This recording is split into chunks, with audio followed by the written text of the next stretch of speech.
అప్పుడున్నటువంటి election code మూలంగా ఆ రోజు సెలబ్రేట్ చేసుకోలేకపోయాము. దాన్ని మన గౌరవ డిప్యూటీ సీఎం గారి రిక్వెస్ట్ మేరకు మన గౌరవ ముఖ్యమంత్రి వర్యులు మరొక్కసారి సెలబ్రేట్ చేసుకోవడానికి అప్పుడు చేసుకోలేకపోయాం కాబట్టి ఇప్పుడు చేయండి అని చెప్పేసి గౌరవ ముఖ్యమంత్రి గారి ఆదేశాలు ఇవ్వడం, దానికి అనుగుణంగా ఈరోజు ఆ రోజు చేయాల్సినటువంటి కార్యక్రమాలు ఏవైతే ఉన్నాయో అవన్నీ కూడా మనం ఈరోజు ప్లాన్ చేసుకుంటూ ఉన్నాము. సో ఈ కార్యక్రమానికి విచ్చేసినటువంటి పెద్దలు, గౌరవనీయులు, ఉప ముఖ్యమంత్రి వర్యులు, అలాగే మైనారిటీ శాఖ మాత్యులు అమ్జద్ బాషా గారికి, అలాగే ఇక్కడికి ఈ కార్యక్రమానికి విచ్చేసినటువంటి విజయవాడ సెంట్రల్ ఎమ్మెల్యే గారు పెద్దలు మల్లాది విష్ణు గారికి, అలాగే ఉర్దూ అకాడమీ చైర్పర్సన్ పెద్దలు నదీ మహమ్మద్ గారికి, అలాగే విజయవాడ నగర మేయర్ గారు, జెడ్పీ చైర్పర్సన్ గారు, అలాగే వివిధ కార్పొరేషన్స్ వారి యొక్క చైర్మన్లందరికీ, అలాగే ఇక్కడికి వచ్చినటువంటి విజయవాడ నగరపాలక సంస్థ కార్పొరేటర్సు, అలాగే వివిధ కార్పొరేషన్స్లో డైరెక్టర్స్గా నియమించబడినటువంటి పెద్దలందరికీ, అలాగే అధికారులకు, ఇక్కడికి వచ్చినటువంటి మత పెద్దలందరికీ, అలాగే ప్రజలందరికీ కూడా స్వాగతం. ఈరోజు ఈ కార్యక్రమం చేసుకోవడం చాలా సంతోషకరమైనటువంటి విషయం. మౌలానా అబుల్ కలాం ఆజాద్ గారు వారి గొప్పదనం గురించి చిన్నపిల్లలు వివిధ పాటలతో అలాగే స్కిట్స్తో మనందరి ముందు ఉంచడం జరిగింది. నిజంగా ఆయన యొక్క జీవితం మనందరికీ ఆదర్శనీయం. అటువంటి ఒక గొప్ప స్వాతంత్ర సమరయోధులు, భారతరత్న అంకితులు, వారి యొక్క జన్మదినాన్నే మనం ఎడ్యుకేషన్ డేగా సెలబ్రేట్ చేసుకుంటూ ఉన్నాము. ఆ రోజు చేయాల్సినటువంటి కార్యక్రమాలు మనం ఈరోజు చేసుకుంటూ ఉన్నాము. వారు ఫస్ట్ ఎడ్యుకేషన్ మినిస్టరు భారతదేశానికి. ఎడ్యుకేషన్ యొక్క ఇంపార్టెన్స్ ఏంటి అన్నది వారు దాని యొక్క ఇంపార్టెన్స్ని గుర్తించి చాలా కార్యక్రమాలు చేసి ఉన్నారు. యూనియన్ గ్రాంట్స్ కమిషన్ యూజీసీని ఏర్పాటు చేసింది ఆయన టెన్యూర్లోనే. అలాగే వివిధ రకాలైనటువంటి కౌన్సిల్స్, హయ్యర్ ఎడ్యుకేషన్ కౌన్సిల్ కానీ, లేదంటే స్కూల్ ఎడ్యుకేషన్ కౌన్సిల్ కానీ, అలాగే ఇలాంటివన్నీ కూడా ఆయన ఎడ్యుకేషన్ మినిస్టర్గా ఉన్నప్పుడు ఏర్పాటు చేసినటువంటి చాలా ఉన్నాయి. ఆ రోజు 1947 స్వాతంత్రం వచ్చినాడు ఎడ్యుకేషన్ మినిస్టర్గా అబుల్ కలాం ఆజాద్ గారు చేసినటువంటి ఆ ఫౌండేషన్ వల్ల ఈరోజు మన విద్యా వ్యవస్థ ఇంత పటిష్టంగా ఉంది. 1947లో కేవలం 10-11% ఉండేది మన లిటరసీ రేటు. అంటే 100 మందిలో కేవలం 10 మంది 11 మంది మాత్రమే చదువుకున్న వారు ఉన్నారు. మన రాజ్యాంగం కల్పించినటువంటి ప్రొవిజన్స్ ద్వారా అందరికీ విద్య అన్నది కంపల్సరీగా ప్రొవైడ్ చేయాలి అని చెప్పేసి రాజ్యాంగంలో ఏదైతే పొందుపరిచి ఉన్నారో, అలాగే మౌలానా అబుల్ కలాం ఆజాద్ గారు, డాక్టర్ అంబేద్కర్ గారు, అలాగే ఇతర దేశ నేతల యొక్క కృషి పట్టుదల వలన ఈరోజు దాదాపుగా 77% మన ఎడ్యుకేషన్ లిటరసీ అన్నది పెరిగింది. అంటే కేవలం 11% ఉన్నటువంటి దాని నుండి ఒక 75 సంవత్సరాలలో, అంటే గడిచిన 4000 సంవత్సరాలలో కేవలం 11% ఉన్నటువంటి ఎడ్యుకేషన్ని, లిటరసీ రేట్ని మన రాజ్యాంగం అలాగే ఇలాంటి పెద్దలు కేవలం 75 సంవత్సరాలలో 77%కి తీసుకొని రాగలిగారు. అది ఆ మహనీయుల యొక్క కృషి, అలాగే మన రాజ్యాంగం యొక్క గొప్పదనం. సో ఈరోజు మనం ఈ కార్యక్రమాలు సెలబ్రేట్ చేసుకోగలుగుతున్నామంటే వారు చేసినటువంటి గొప్ప దార్శనికత వల్ల ఈరోజు మనం చేసుకోగలుగుతున్నాం. అలాగే మైనారిటీసు ముస్లిమ్స్ కావచ్చు, క్రిస్టియన్స్ కావచ్చు, బుద్ధిస్టులు కావచ్చు, జైన్స్ కావచ్చు, సిక్కులు కావచ్చు, పార్సీలు కావచ్చు, వీరు స్వాతంత్ర సమరంలో కానీ, అలాగే ఇండస్ట్రీస్లో కానీ, విద్యా వ్యవస్థలో కానీ, రాజకీయాలలో కానీ అన్ని చోట్ల మైనారిటీస్ యొక్క కంట్రిబ్యూషన్ ఈ దేశ నిర్మాణంలో అప్పుడు ఉంది, ఇప్పుడు కూడా కొనసాగుతూ ఉంది. మైనారిటీస్ యొక్క కంట్రిబ్యూషను దేశ నిర్మాణంలో చాలా ఉంది. సో మనం మైనారిటీ డే సెలబ్రేట్ చేసుకోవడం అన్నది చాలా సంతోషకరం. అటువంటి గొప్ప దేశానికి కంట్రిబ్యూట్ చేసినటువంటి, అలాగే మన రాష్ట్ర ప్రగతికి, మైనారిటీస్ యొక్క వెల్ఫేర్కి కంట్రిబ్యూట్ చేసినటువంటి ప్రతి ఒక్కరిని మనం గుర్తు చేసుకోవడం, వారిని సన్మానించుకోవడం, ఇంకా ఫర్దర్గా మన కల్చర్ని, సంస్కృతిని ప్రిజర్వ్ చేసుకోవడం చాలా అవసరం ఉంది. సో రాజ్యాంగంలో పొందుపరిచినటువంటి ఆర్టికల్స్ ద్వారా మైనారిటీస్ యొక్క సంస్కృతి సంప్రదాయాలని,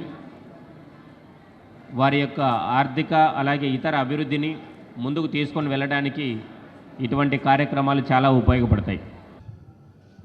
deputy CM of Andhra Pradesh आली जनाब अमजद बादशाह साहब, इस उर्दू एकेडमी के चेयरमैन नदीम अहमद साहब, दीगर बोर्ड्स के चेयरमैन्स, मेयर साहिबा, डायरेक्टर्स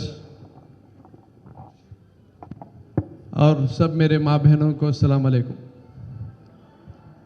ये प्रोग्राम 11 नवंबर को विजयवाड़ा में होने वाला था, मगर इलेक्शन कोड रहने की वजह से उस दिन नहीं हो सका, इसीलिए आज हम लोग सब यहाँ पर आए हैं। हम लोगों को यहाँ पर कई बड़े बड़े लोग आए, कई अच्छी अच्छी बातें करे हैं। ये ऐसे ही कोई प्रोग्राम है जहाँ पे हम लोग आए, सुने और चले गए बोलकर नहीं सो वैसा। इस प्रोग्राम से आप लोगों को कुछ ना कुछ कीमती बातों को लेकर आपको जाना है। कीमती बात यह है कि आप लोगों को पहले तो मौलाना अबुल कलाम आज़ाद साहब के बारे में सीखना और समझना और उसके बारे में बताना ज़रूरी है। आज बड़े अफसोस के साथ मैं बोलना चाह रहा हूँ, ज़रा बेटा बच्चे ज़रा 2 मिनट, ज़रा बच्चों को ज़रा बोलिए 2 मिनट, 2 मिनट बेटा 2 मिनट। आप लोगों के वैसे बात कर, हमारे लोगों की तो ज़िंदगियाँ ख़त्म, आप लोगों की ज़िंदगियाँ जो है आने वाले दिनों में और मुश्किल ज़माना आने वाला है। सबसे ज़्यादा अगर किसी को सीखना है, समझना है तो हम लोगों को सीखना है, समझना है, मगर अफसोस हम लोग उस तरफ नहीं जा रहे हैं। सबसे पहले तो जंग आज़ादी में सबसे ज़्यादा कुर्बानियाँ देने वाले लोग हम, और उसमें आज हिंदुस्तान में इतने सारे मुसलमान इतने पुरसुकून हालत में हैं, तो आज मौलाना अबुल कलाम आज़ाद साहब की वजह से हैं बोलकर मैं फ़ख्र से बोलना चाहता हूँ। आज मौलाना हिंदुस्तान की मिट्टी पे और हिंदुस्तान के लोगों से ज़्यादा मोहब्बत करें और बेखौफ तरीक़े से उस टाइम पे जो है पाकिस्तान का अपोज करे, मोहम्मद अली जिन्ना साहब का अपोज करे, तो वो मौलाना अबुल कलाम आज़ाद थे बोलकर मैं बताना चाहता हूँ। हमको फ़ख्र है मौलाना अबुल कलाम आज़ाद पे कि उन्होंने इस मिट्टी को उतना चाहा और वही मोहब्बत हम सबको भी जो है उन्होंने दी है। वो इतने बड़े थिंकर थे, एजुकेशनिस्ट थे, जिसके वजह से उनको जो है एजुकेशन मिनिस्टर बनाया गया इंडिया का। आज सारे आलम में इंडिया के एजुकेशन के मयार को माना जाता। इवन अमेरिका में बोलते कि नहीं, इंडियन एजुकेशन बहुत एक स्टैंडर्ड एजुकेशन है, मुश्किल एजुकेशन है, हमारे बच्चे अगर वहाँ गए तो उतना नहीं पढ़ सकेंगे, शायद उतना ज़्यादा आप लोग जो है पढ़ाते बोल के बोलते। माने वो स्टैंडर्ड एक गरीब कंट्री उस ज़माने की, ब्रिटिशर्स छोड़ के जाने के बाद में टुकड़े टुकड़े हो गई सो कंट्री, उसको उठाने के वास्ते अगर इस कंट्री को उठा सकते तो सिर्फ एजुकेशन के ज़रिए उठा सकते बोलकर पूरे के पूरे सिस्टम को ओवरहॉल करने के लिए स्कूल सिस्टम को, सेकेंडरी स्कूल सिस्टम को, यूनिवर्सिटी के कमीशंस को, यूनिवर्सिटीज़ को, AICTE रख के पूरे इंजीनियरिंग कॉलेजेस को, हर डिसिप्लिन में जो है पढ़ाने के ब्रांचेस बनाकर स्कूल से लेके यूनिवर्सिटी तक, स्कूल से लेके IIT तक बनाने वाली शख्सियत मौलाना अबुल कलाम आज़ाद है, बल्कि मैं आप लोगों को फ़ख्र से बताना चाहता हूँ। हमारे कुरान में भी अल्लाह सुब्हानहू व तआला जो है पहले जो है पढ़ाई के ऊपर ज़्यादा तवज्जो देने की बात के कलमात, पहला कलमा भी हम लोगों का उसी इसमें आता है। मगर हम लोग पढ़ाई से दूर होते जा रहे हैं। पढ़ना ज़रूरी है, जब तक आप लोग नहीं पढ़ेंगे तो आप लोगों की ज़िंदगियाँ नहीं बदलेंगी। तो इस ग्रेट पर्सनालिटी मौलाना अबुल कलाम आज़ाद साहब को हम लोग भूलना नहीं चाहिए, उनको हमेशा याद रखना चाहिए, उनके खिदमात को याद रखना चाहिए, उनके कुर्बानियों को याद रखना चाहिए, उनके सब्र को याद रखना चाहिए और हम लोगों को उनसे सीखना चाहिए और उनकी फ़ोटो अगर हो सके तो हर एक के घर में लगाना चाहिए बोलकर भी मैं आप लोगों को बताना चाहता हूँ। सीखने को मिलता, आदमी से इंस्पायर होने को मिलता। मुश्किल हालात से गुजर रहे थे उन्होंने, मगर अपनी जगह के ऊपर ठहरे हुए रहे। जो चीज़ सोचे उसके ऊपर बगैर कोई हिले के बहुत साफ तरीके से अपने ख्यालात का इजहार करते हुए निकल गए। किसी के बारे में फिक्र नहीं करे। कई लोग उनको ताना देते थे, मगर जो दूरअंदेशी मौलाना आज़ाद साहब में थी वो दूरअंदेशी कई लोगों पे नहीं थी उस जमाने में। आज हम लोगों को एजुकेशन में पीछे होते जा रहे हैं हम लोग।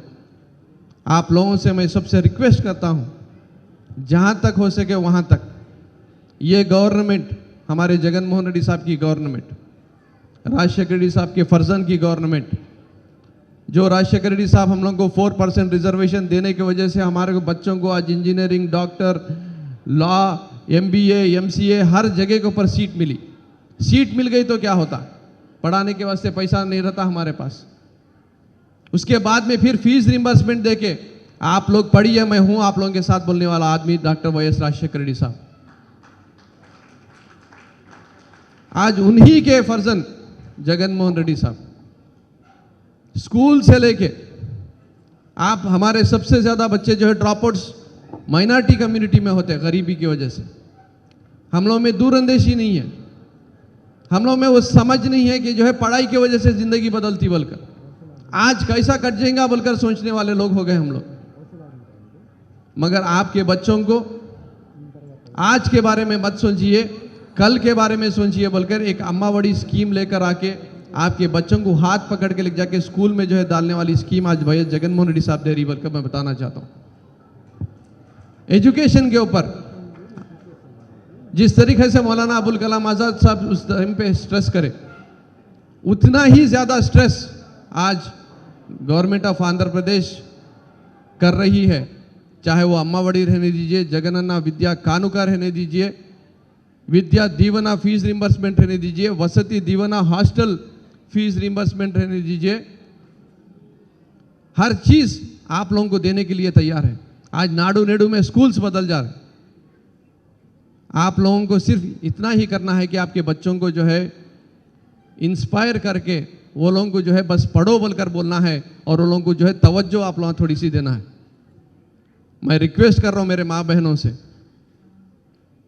ये मेरी आवाज़ जहाँ तक जारी, आप सब लोगों से रिक्वेस्ट करता हूँ, द बेस्ट गवर्नेंस आज जो है आंध्र प्रदेश में हो रही है। एजुकेशन की फील्ड में एक रिफॉर्म लेकर आया गया है कि हर बच्चे को जो है अच्छी से अच्छी तालीम दी जाए। वो रिफॉर्मर जगन मोहन रेड्डी साहब हैं, तो उस रिफॉर्मर के टाइम पर आप और हम हैं। हमारे बच्चों के मुस्तकबिल को बदलने का वक्त है, आप लोग तवज्जो दीजिए, या वरना आप लोग पीछे रह जाएंगे, दूसरे सब लोग आगे निकल जाएंगे। अभी मैं आपको बताना चाहता हूँ, बड़ी फिक्र की बात है। और उर्दू एकेडमी का जो असल निचोड़ है वो उर्दू ज़बान को महफूज करना, उर्दू की खिदमत करना, उर्दू के बुक्स को पब्लिश करना, उर्दू के लिटरेचर को प्रिजर्व करना, मुशायरों को जो है प्रमोट करना, शायरों को प्रमोट करना, ऐसे कई खिदमात उर्दू एकेडमी के हैं। क्योंकि चेयरमैन साहब नहीं थे तो पिछले 1 साल 2 साल में उतने चीज़ें नहीं हो सके थे जितनी चीज़ें होना चाहिए थे। मगर मेरे को पूरी उम्मीद है कि हमारे नदीम भाई एक बहुत अच्छे, ऑनेस्ट, सिंसियर लीडर हैं। ज़रूर उर्दू एकेडमी के ज़रिए कई लोगों को जो है खिदमत करेंगे और ख़ास तौर पे उर्दू ज़बान की भी खिदमत करेंगे। उसी तरीके से हमारी खुशकिस्मती है कि इतने अच्छे बेहतरीन शख्सियत हमारे डिप्यूटी सीएम साहब अमजद बादशाह साहब हैं। आप कोई भी एक छोटा बच्चा भी उनके पास जाकर काम करा लेके आ सकता। हर एक के साथ सब्र के साथ, अखलाक के साथ, प्यार के साथ, मोहब्बत के साथ जो है उन्होंने काम करते। ये खुशनसीबी है हमारी, ये हमारी खुशनसीबी है कि आज इस तरीके के लीडर्स जो है हमारे कौम में और हमारी कम्युनिटी में काम करने के लिए आगे हैं। तो आप लोगों से ज़रूर आगे आने वाले दिनों में उर्दू एकेडमी अच्छे से अच्छे और काम करेंगी और लोगों को अवार्ड्स देंगी, और जो खिदमत कोई भी नहीं करे थे वैसे खिदमत भी जो है इंशाल्लाह आने वाले दिनों में उर्दू एकेडमी करेंगी बोलकर बताते हुए मुझको ये मौका दिए हमारे उर्दू एकेडमी के सारे हजरात को, चेयरमैन साहब को और डिप्यूटी सीएम साहब को सबका शुक्रिया अदा करते हुए मैं अपनी जगह लेता हूँ। अस्सलाम वालेकुम। जो भी बुजुर्ग लोग यहाँ आए हैं, प्रोफेसर्स, टीचर्स, बच्चे, स्टूडेंट्स, बहुत इत्मीनान से आप लोग बैठे हैं, आपकी बहुत शुक्रिया। और एक मेरे बाद हमारे डिप्टी सीएम अमजद बादशाह साहब बात करते, उसके बाद प्रोग्राम होया था। जस्ट एक 10-15 मिनट के लिए आप सब आराम से बैठ के जो भी बोलते हैं, नेक्स्ट अमजद बादशाह भाई भी सब सुनना बोल के मैं गुजारिश करता हूँ। आज इस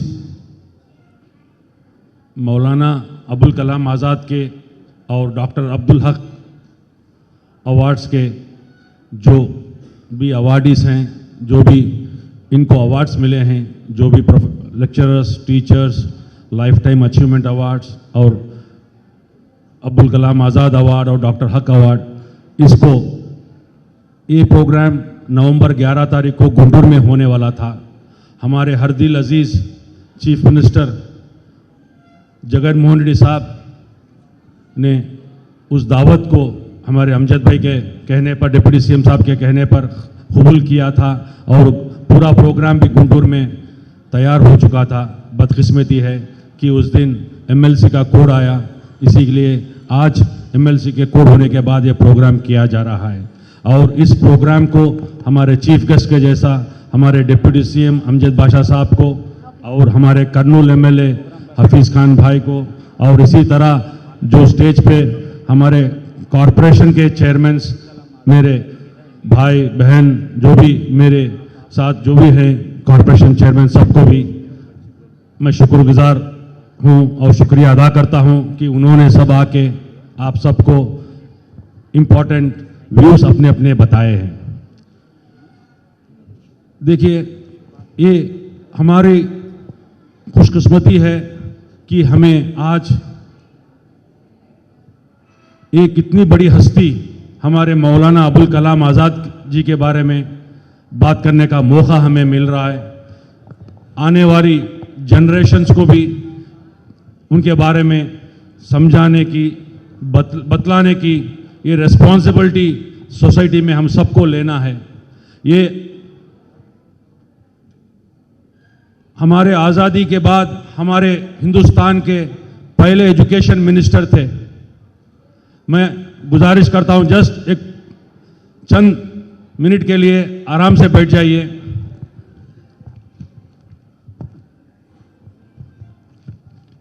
हमारे बुजुर्ग ने बताया है कि इल्म एक बहुत बड़ी हथियार होती है, नाम वो एक अनमोल हमारी कोई एक असेट बनता है।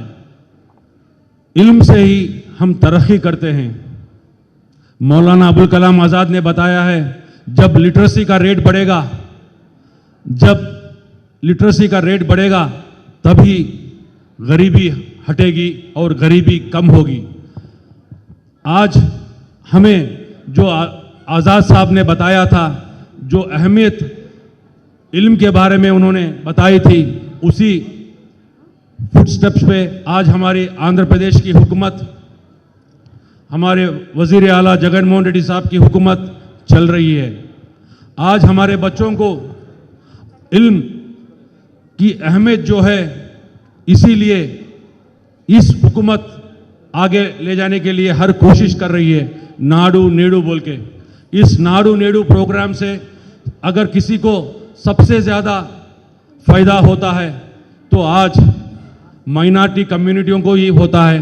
कि सरचार कमेटी रंगनाथा मिश्रा कमीशन ने बताया है कि मुस्लिम माइनॉरिटीज़ की हालत हिंदुस्तान में सबसे गए गुजरी है, बहुत तकलीफ़ों में है। इसीलिए आज हमारे चीफ मिनिस्टर साहब एजुकेशन को बहुत इंपॉर्टेंस दे रहे हैं, जो हमारे मौलाना अबुल कलाम आज़ाद साहब बता रहे थे।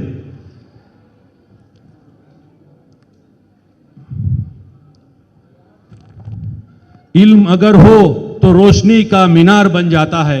यही बुजुर्गों ने बताया है कि इल्म अगर हो तो रोशनी का मीनार बन जाता है।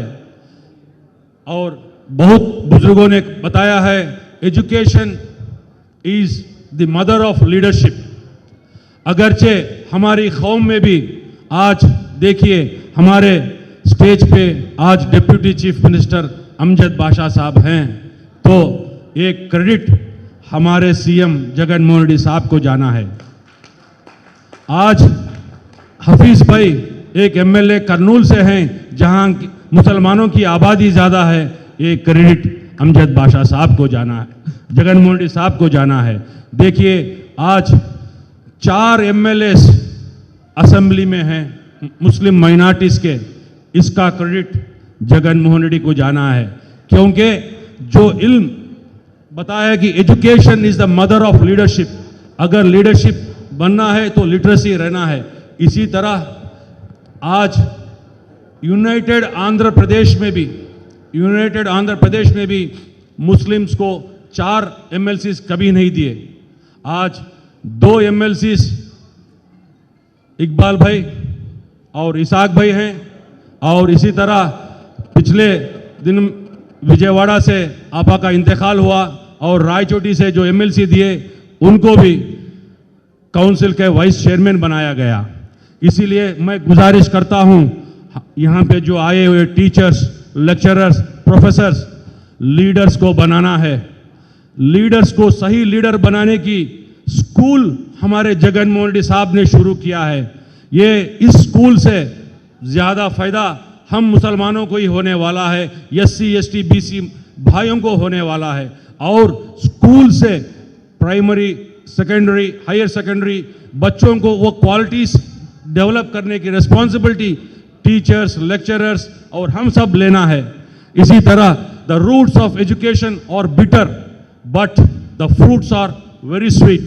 थोड़ी बच्चों को बोल रहा हूँ, बच्चों को थोड़ी दिक्कत रहती पढ़ाई पढ़ने में, लेकिन जो भी अपने 20 ईयर्स 21 साल तक जो भी पढ़ाई करते हैं, बाकी उनकी उम्र 30-35 साल तक आराम से अपनी ज़िंदगी वो स्वीट्स एंजॉय करते हैं। वो इल्म से ही ये सब हासिल कर सकते हैं। Education is the passport to the future. इल्म हमारा पासपोर्ट बनता है हमारे फ्यूचर के लिए। इल्म से ही हम आगे बढ़ सकते हैं। मैं मेरे जो यहाँ पे आए हुए हैं बुजुर्ग से गुजारिश करता हूँ, इसको बहुत अहमियत देना है। हमारी सरकार इस पे, हमारे जगन मोहन रेड्डी साहब बहुत इंपॉर्टेंस दे रहे हैं। अगर अपने बच्चों को हम आगे नहीं ले गए, ये हमारी ही फेल्यूर होगी।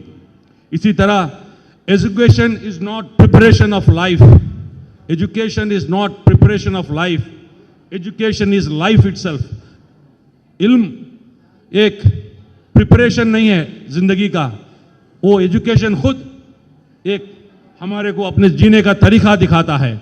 मैं बहुत गुजारिश करता हूं इस मंच से, क्योंकि ये उर्दू ज़बान भी जो मेरे को आज उर्दू एकेडमी का चेयरमैन दिया गया, इसका क्रेडिट भी मैं अपने जगन मोहन रेड्डी साहब को देता हूं। और इसके साथ जो प्रोफेसर्स, लेक्चरर्स, टीचर्स हैं, मैं गुजारिश करता हूं कि एजुकेशन इम्पार्टेड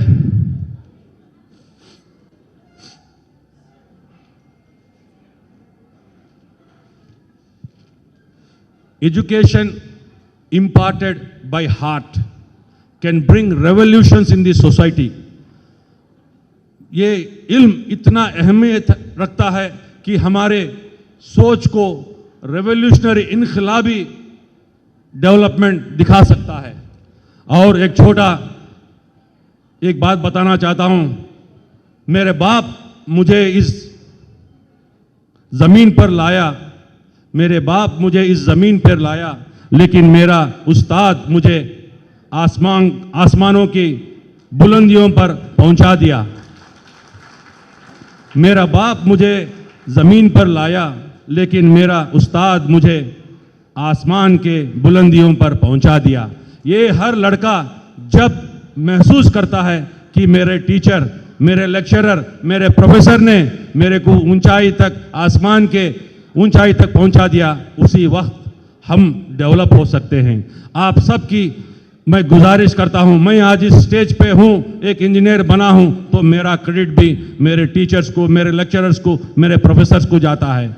और मेरे माँ बाप, मेरे वालिद साहब नज़ीर अहमद साहब और मेरी माँ साजिदा को, क्योंकि लेक्चरर्स, टीचर्स बहुत अहमियत रखते हैं। घर से माँ बाप बच्चों को सही तरबियत करना है, बचपन से भी सही रास्ते में चलने की तरबियत करना है, किसी का मोहताज नहीं बनना है, इल्म से ही हम हासिल कर सकते हैं। और एक चीज मैं इस हुकूमत के बारे में बताना चाहता हूं। देखिए, हर स्टेज में, हर वॉक ऑफ लाइफ में आदमी को क्या चाहिए? पहले सोशल सिक्योरिटी। आज हिंदुस्तान में, आज हमारा आंध्र प्रदेश में सोशल सिक्योरिटी को सबसे ज़्यादा अहमियत दी जा रही है हमारे वज़ीर आला जगन मोहन रेड्डी साहब से। इल्म को मौलाना अबुल कलाम आज़ाद जो हमारे पहले एजुकेशन मिनिस्टर थे, उनके खदमों पे इल्म को, he is transforming, our chief minister is transforming education system in Andhra Pradesh. इल्म की जो इल्म के सिस्टम, जो एजुकेशन सिस्टम है, एजुकेशन सिस्टम में इनकलाबी बदलाव ला रहे हैं। इसके बाद देखिए, हर एक को घर सबको ज़रूरी है, उसके लिए भी घर देने की कोशिश कर रहे हैं। और ये इस मंच से मैं ये भी बताना चाहता हूँ कि उर्दू ज़बान, क्योंकि हम सबको जानते हैं, आप और मैं, हम सब जानते हैं, ये हिंदुस्तान की एक बहुत प्यारी लैंग्वेज है। एक इसको हर हिंदुस्तानी, इसको आज़ादी से पहले सबसे ज़्यादा बात करने वाली, अमल में लाने वाली हिंदी के बाद दूसरी लैंग्वेज है। हिंदुस्तान में आज उर्दू सेकंड ऑफिशियल लैंग्वेज बहुत से स्टेटों में है। और जो राजशेखर साहब 4% रिजर्वेशन दिए थे, इतिहास में सुनहरे अक्षर में लिखा गया है कि हिंदुस्तान में 4% रिजर्वेशन राजशेखर साहब दिए, जिससे आज हमारे बच्चे डॉक्टर, इंजीनियर बने। और इस असेंबली में हमारे अमजद भाई डिप्टी सीएम हैं और हमारे एमएलएस, एमएलसीज हैं, और इनके पीरियड में इंशाअल्लाह जगन मोहन रेड्डी साहब को उर्दू आंध्र प्रदेश की सेकंड ऑफिशियल लैंग्वेज बनाने के लिए हमारे अमजद भाई और सारे मुस्लिम एमएलएस एमएलसीज हम सब भी उनको हमारे अमजद भाई के जरिए हमने भेजा है और उसके बारे में हमारे अमजद भाई भी आपको बताते। और इसी तरह हर जगह भी हर आदमी को भी हर कास्ट को भी, एक नहीं दो नहीं, ये ना हिंदू देख रहे हैं, ना मुस्लिम देख रहे हैं, ना सिख देख रहे हैं, ना एससी देखते हैं, ना एसटी देख रहे हैं, ना बीसी देख रहे हैं, कोई जात पात नहीं, सिर्फ इंसानियत के माध्यम से हमारे चीफ मिनिस्टर साहब आज रूल कर रहे हैं। इसी तरह और दूसरा जो राजशेखर रेड्डी साहब 4% रिजर्वेशन दिए थे, और एक इतिहास हमारे अमजद भाई ने असेंबली में और जो चीफ मिनिस्टर साहब को नेक्स्ट असेंबली में पास करने का सब प्लान भी जो ला रहे हैं, इसी अमजद भाई डिप्टी सीएम के साहब के पीरियड में, और सारे एमएलएस एमएलसी जो माइनॉरिटीज हैं, ये इतिहास में लिखा जाएगा। जो सब प्लान है आप भाइयों को ये बहुत अहम रखता है, क्योंकि 4% रिजर्वेशन जितना अहम रखता है उससे कई ज्यादा गुना सब प्लान अहम रखता है। क्योंकि पिछले हुकूमत बहुत आए बहुत गए, लेकिन उनके बजट में अलोकेशन करते मुस्लिम माइनॉरिटीज को इतना अलोकेट करा बोल के, वो फंड यूटिलाइज नहीं हुआ बोल के दूसरे को डाइवर्ट करते थे। ये अगर सब प्लान अमल हो जाता है तो इंशाअल्लाह हम सबको आंध्र प्रदेश के हिस्ट्री, हिंदुस्तान के इतिहास में हमारा आंध्र प्रदेश के चीफ मिनिस्टर वजीर आला जगन मोहन रेड्डी साहब को हम सब शुक्रगुजार होंगे। और जिस दिन ये नेक्स्ट असेंबली में करके हम उनको उसको सब प्लान का पास करेंगे बोल के, जब हमारे जगन मोहन रेड्डी साहब ने बोला और हमारे अमजद भाई ने मीडिया में सुनाए, एक आवाज जब मैंने रिक्वेस्ट किया कि हम शुक्रिया अदा करना है जगन मोहन रेड्डी साहब का, हमारे चीफ मिनिस्टर का बोल के, मैं सोचा था 1000 2000, लेकिन 3-4 हजार से ज्यादा मस्जिदों में बाद जुमे की नमाज के शुक्रिया अदा किया गया है कि हमारे चीफ मिनिस्टर साहब जो सोच रहे हैं कि सब प्लान अमल करने की, अल्लाह उनको जल्दी से अमल लाने की कोशिश करें बोल के। और मैं आज उर्दू एकेडमी का चेयरमैन लेके अगस्त 4 तारीख को लिया हूं।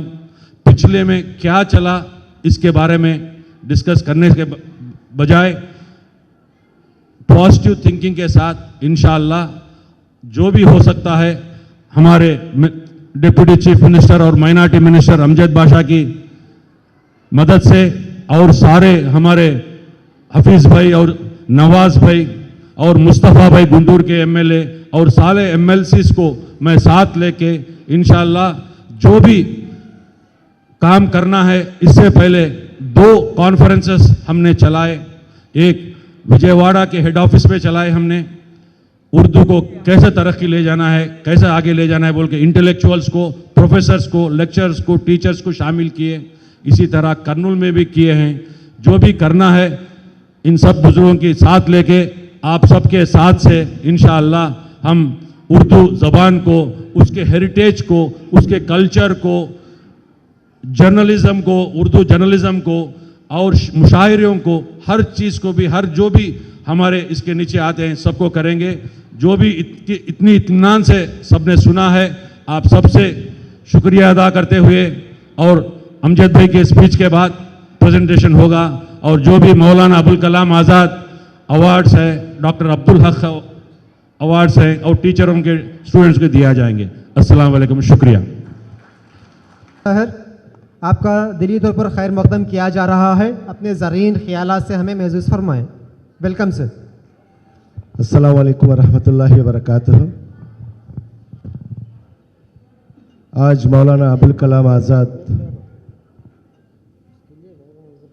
अवार्ड्स फंक्शन सेरेमनी में आज डायस पे तशरीफ़ फरमा हमारे उर्दू एकेडमी के चेयरमैन नदीम अहमद साहब, और डायस पे तशरीफ़ फरमा हमारे करनूल के एमएलए हफीज़ खान साहब, और इसी तरीके से हमारे माइनॉरिटी फाइनेंस कॉरपोरेशन के चेयरमैन आसिफ साहब और एपीएमडीसी के चेयरमैन हमारे शमीम असलम आपा, और उसके बाद हमारे विश्व ब्राह्मण कॉरपोरेशन के चेयरमैन श्रीकांत साहब, दूसरे डायस पे तशरीफ़ फरमा बुजुर्गों को, भाइयों को, और सामने बैठे हुए अवार्डीज़ को, मीडिया वालों को, मेरी माँ और बहनों को, तलबा और तालिबात को, सबको मेरा आदाब। बेशक आज एक बहुत खुशी का दिन है कि हम सब यहाँ पे मौलाना अबुल कलाम आज़ाद के नाम पे आज अवार्ड्स डिस्ट्रीब्यूशन प्रोग्राम यहाँ पे रखा गया है। ये प्रोग्राम तो गुज़िश्ता माह नवंबर 11 को हम बड़े पैमाने पे गुंटूर में चलाना था, जिसमें हमारे हरदिल अजीज़ chief minister Shri Y Jagan Mohan Reddy साहब भी उस प्रोग्राम में शिरकत फरमाना था, मगर जो एमएलसी के कोर्ट के तहत उस प्रोग्राम को खारिज किया गया, और उसी प्रोग्राम को आज हम यहाँ पे मना रहे हैं। और उसके बाद वक्त बहुत हो चुका है, अभी तक मुखर्रिर ने बहुत सी बातें हमारे सामने रखी हैं मौलाना अबुल कलाम आज़ाद के बारे में। कितना भी बोलेंगे तो कम है, ऐसे कई दिन अगर हम उनके बारे में बोलते गए तो भी उससे बहुत कम होगा, मैं समझता हूँ। और उसके लिए हम उनको एक रोल मॉडल बना के हम आगे बढ़ना चाहिए। हमारी ज़िंदगियों में जो उन्होंने हमको, जो इल्म के एतबार से जो उन्होंने हमको, जो हिंदुस्तान की आवाम को, जो आज हम देखते हैं कि अभी हमारे करनूल के एमएलए साहब ने कहा, in the world Indian education system is the best education system in the world. वो बीज डालने वाला शख्स कौन था? वो हमारे मौलाना अबुल कलाम आज़ाद थे। वो आज उन्होंने वो दिन वो बीज जो डाली है, वो आज उसका वो नतीजा आज हम देखते हैं कि सारी दुनिया भर में जहाँ पे भी हम जाएंगे तो हमारे साइंटिस्ट में अगर देखेंगे तो हमारे हिंदुस्तानी नज़र आते हैं। अगर कंप्यूटर साइंस की लाइन में देखेंगे तो हमारे हिंदुस्तानी नज़र आते हैं।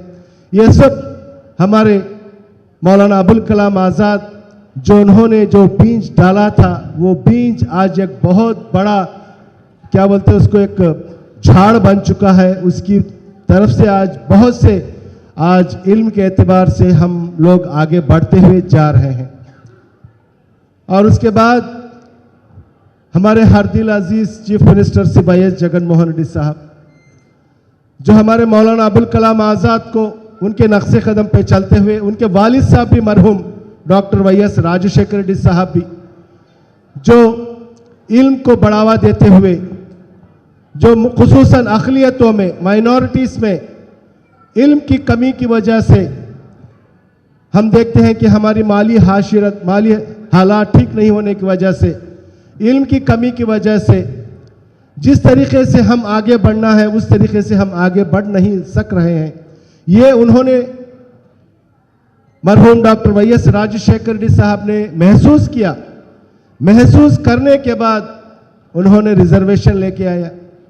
4% रिजर्वेशन की बदौलत आज हमारे कई बच्चे आज उम्दा तालीम हासिल कर रहे हैं, डॉक्टर्स बन रहे हैं, इंजीनियर्स बन रहे हैं, MBA, MCL जैसे उम्दा तालीम हासिल कर रहे हैं।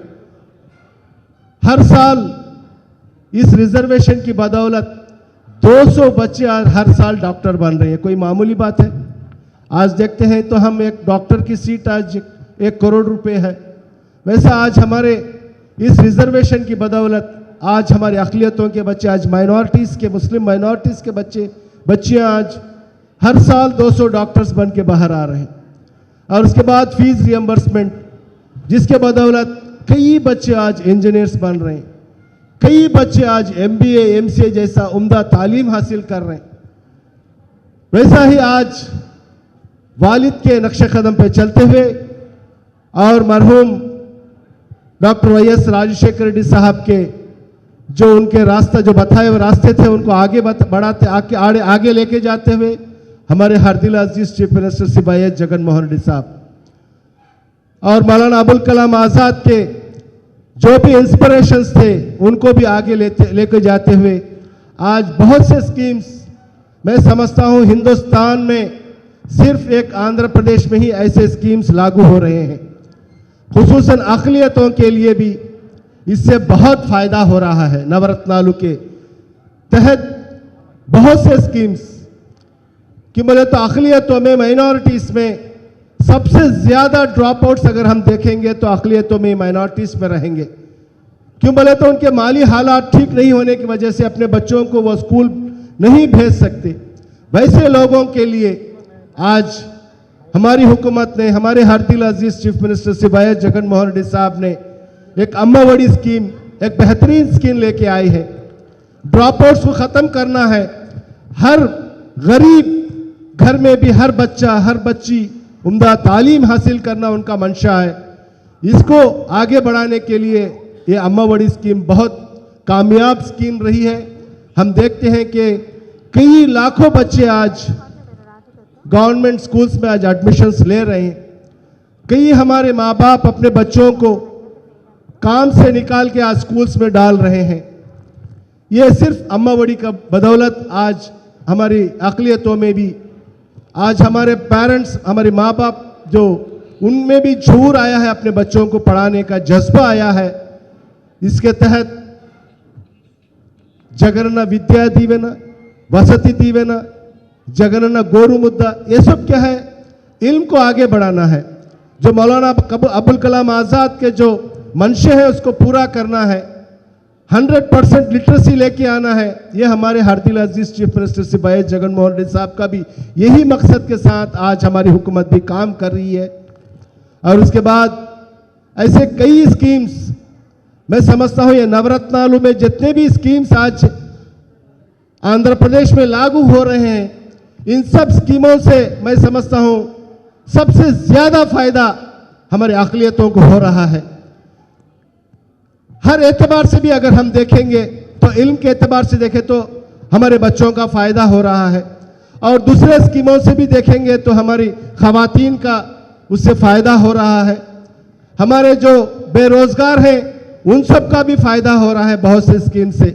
ऐसे हर तबके के लोगों को भी फायदा पहुंचाना इस हुकूमत का मंशा है। इस हुकूमत का मकसद भी यही है। उसी तहत पे हम काम कर रहे हैं। इंशाअल्लाह अगर आप सबकी दुआ रही तो इंशाअल्लाह आइंदा 2-2.5 साल है उसमें भी हम इंशाअल्लाह हर तबके के बेहबूदी के लिए इस हुकूमत काम करेगी। और इसी तरीके से उर्दू अकादमी के हमारे चेयरमैन साहब नदीम अहमद साहब इस उर्दू अकादमी को एक उरूज पे लेके आने के लिए हर इम्कान काम करेंगे इंशाअल्लाह। एक बहुत अच्छे आदमी हैं, जज्बा वाले आदमी हैं, कुछ काम करने का इरादा है इंशाअल्लाह। जो हमारे चीफ मिनिस्टर साहब से वाईएस जगन मोहन रेड्डी साहब जो उनको काम दिए हैं जो उर्दू अकादमी डेवलपमेंट के लिए, इंशाअल्लाह ये 2 साल में इंशाअल्लाह उर्दू अकादमी की हर तरीके से मैं भी इनके साथ रहूंगा बोल के आप सबसे वादा करता हुआ। और जितने भी आज ये अवार्डीज हैं उन सबको मैं हर दिल से फर्दन मैं उन सबको मुबारकबाद पेश करता हूं। और उसके बाद 1-2 पॉइंट आपके सामने रख के मैं अपनी बात को ख़त्म करता हूं। क्यों बोले थे उर्दू अकादमी जो 2 साल से उतना हम काम नहीं कर सके जो कोविड की वजह से, आप सबको मालूम है।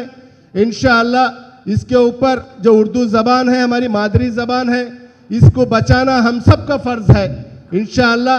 अभी हमारी हुकूमत भी इंशाअल्लाह क्या है बाइलिंगुअल लैंग्वेज जो क्या है उर्दू और इंग्लिश को भी आज कई टेक्स्ट बुक्स पहली मर्तबा हमारी हुकूमत जगन मोहन रेड्डी साहब की हुकूमत जो हम लेके आए हैं इंशाअल्लाह KG to PG तक पूरा बाइलिंगुअल पूरे टेक्स्ट बुक्स भी हम प्रिंटिंग के लिए इंशाअल्लाह उर्दू अकादमी के तरफ से हम इंशाअल्लाह प्रिंटिंग भी करेंगे बोल के आप सबसे कहता हुआ।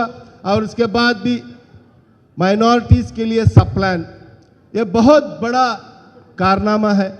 जैसा कि हमारे हरदिल अजीज मरहूम चीफ मिनिस्टर श्री वाईएस राजशेखर रेड्डी साहब ने अक़लियतों के लिए, माइनॉरिटीज़ के लिए जो 4% रिजर्वेशन दिया था, जो आज भी राजशेखर रेड्डी साहब को अक़लियत जितने भी माइनॉरिटीज़ हैं अपने दिल में बसाए हुए हैं, वैसा ही इंशाअल्लाह आगे भी हमारे हरदिल अजीज chief minister Shri YS Jaganmohan Reddy साहब भी आज जो सब प्लान इंट्रोड्यूस करने वाले हैं, इंशाअल्लाह जो budget session, next budget session रहेगा, उसमें एक एक्ट के तहत इसको लेके आएंगे, जिससे अक़लियतों का, माइनॉरिटीज़ का बहुत बड़ा फ़ायदा होगा। जिस तरीके से एससी एसटीज़ को, बीसीज़ को जैसा फ़ायदा मिलता है, इंशाअल्लाह वैसा ही माइनॉरिटीज़ को भी इस सब प्लान के तहत हम सबको भी इससे फ़ायदा होगा बोल के आप सबसे मैं गुजारिश करता हुआ, और एक बार जो आइंदा भी आप सबका साथ रहेगा तो इंशाअल्लाह हम ऐसे बहुत से काम करेंगे बोल के आप सबसे वादा करता हुआ, क्यों बोले तो वक्त की कमी की वजह से अभी अवार्ड्स भी देना है, तकरीबन 70 लोगों को अवार्ड्स देना है, एक बहुत बड़ा काम है। इसलिए मैं अपनी बात को ख़त्म करता हुआ फिर एक बार जितने भी लोग इस प्रोग्राम में शिरकत फरमा है उन सबको मैं फर्दन मैं शुक्रिया अदा करता हुआ मैं अपनी जगह लेता हूँ। अस्सलाम वालेकुम वरहमतुल्लाहि वबरकातुहू। ధన్యవాదాలండి। तो तिलामीज़ शागिर्द हमारे बुजुर्ग हैं, बड़े हैं, अभी दयास पर आ गए हैं, जनाब अमजद सर, जनाब हफीज़ सर और जो भी यहाँ पर बोर्ड ऑफ डायरेक्टर्स हैं और जो है हमारे चेयरमैन डॉक्टर नदीम अहमद साहब हैं, अपने हाथों से अवार्ड्स को जो है तकसीम करेंगे। ज़ोरदार तालियों के साथ, दुआओं के साथ और जोरदार तालियों के साथ प्लीज पीछे से। माशाल्लाह, बहुत बहुत मुबारक हो सर। अल्लाह करे कि आप इसी तरह बहुत खूब చదువే అని చెప్పి గర్వంగా కూడా ఈ వేదిక మీద నుంచి చెప్పాను అని చెప్పి కూడా సగర్వంగా చెప్తా ఉన్నాను।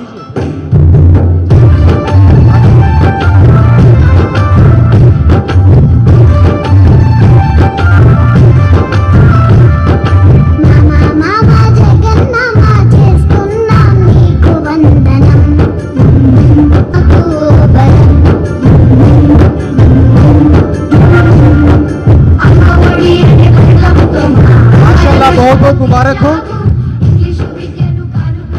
बैठ जाएं, अपनी अपनी जगहों पर बैठ जाएं प्लीज। इंशाल्लाह इस प्रोग्राम को जो है हम जो है पूरी कामयाबी के साथ ख़त्म करेंगे। और दूसरे अवार्डी हैं, दूसरा अवार्ड है डॉक्टर अब्दुल हक अवार्ड, जिसके लिए मुंतखब हुए हैं, नामजद किया गया है, शोभा रह चुके हैं। पूरी रियासत भर में ही नहीं, पूरी जनूबी हिंदुस्तान में आपको जो है माना। रहमतुल्लाहि व बरकातुहू। मुझे बेहद खुशी है कि आज मैं इस अवार्ड के लिए मुंतखब किया गया। ये बड़ी खुशकिस्मती की बात है।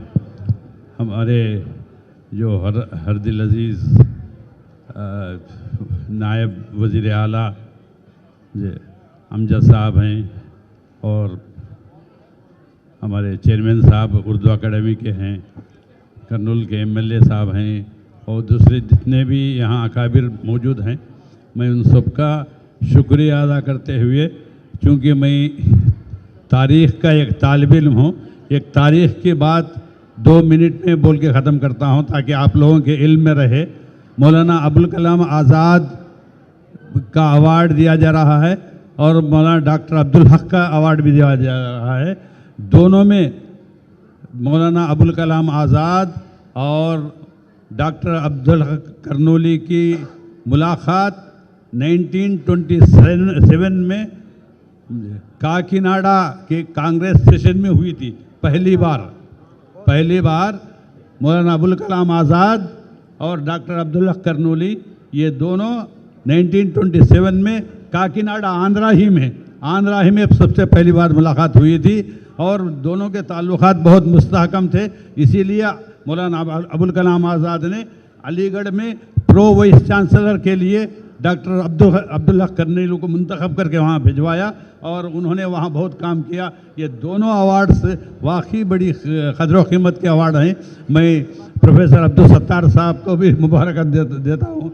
बहुत शुक्रिया आप सब हजरात का। दीजिए कि ऐसे अकाबिर, ऐसे असातिज़ा इस ज़ुबान के लिए, कौम के लिए हर साल जो है और जनाब नायब वज़ीर आला अभी जो है गुलपोशी कर रहे हैं।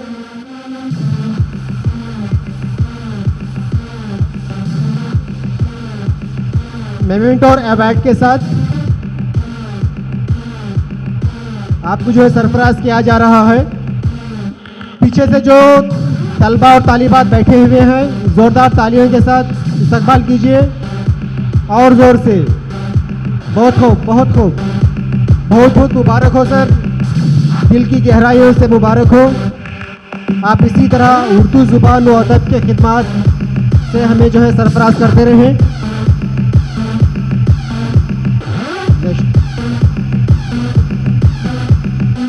तीसरे अवार्डी हैं प्रोफेसर के बशीर अहमद सर। आप दयास पर तशरीफ लाएं, ज़ोरदार तालियों के साथ, मोहब्बतों के साथ, खुलूस के साथ इस्तकबाल कीजिए। बहुत खूब, मुबारक हो सर।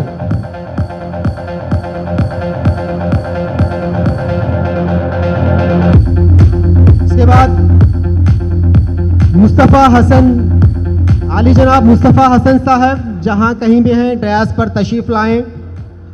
आप जो है Durvesh Qadri Zaki award education and teaching ज़ुमरे में आपको जी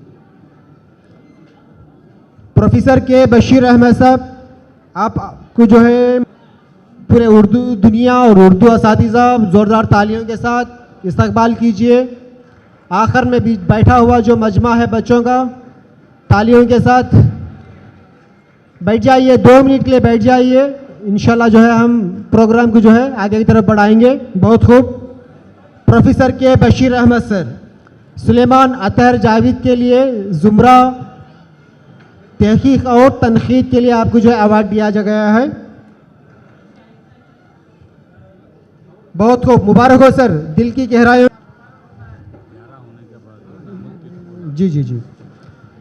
सैयद खुदुतुल्लाह शाह कादरी साहब, जोरदार तालियों के साथ, मोहब्बतों के साथ, खुलूस के साथ मुबारकबाद दे रही है पूरी उर्दू दुनिया। बहुत बहुत मुबारक हो। सहाफ़त में इसी तरह आप पूरे रास्तबाजी के साथ, पूरे हक़ के साथ इसी तरह आप जो है सहाफ़त में लगे रहें, आगे बढ़ते रहें। बहुत खूब, मुबारक हो सर। नेक्स्ट हाफिज़ शेख अहमद साहब जहाँ कहीं भी हैं स्टेज पर तशरीफ़ लाएं। आप जो है मिर्ज़ा फ़ैख तुर्कमानी अवार्ड के लिए आप मुंतखब हैं। हाफिज़ शेख अहमद साहब।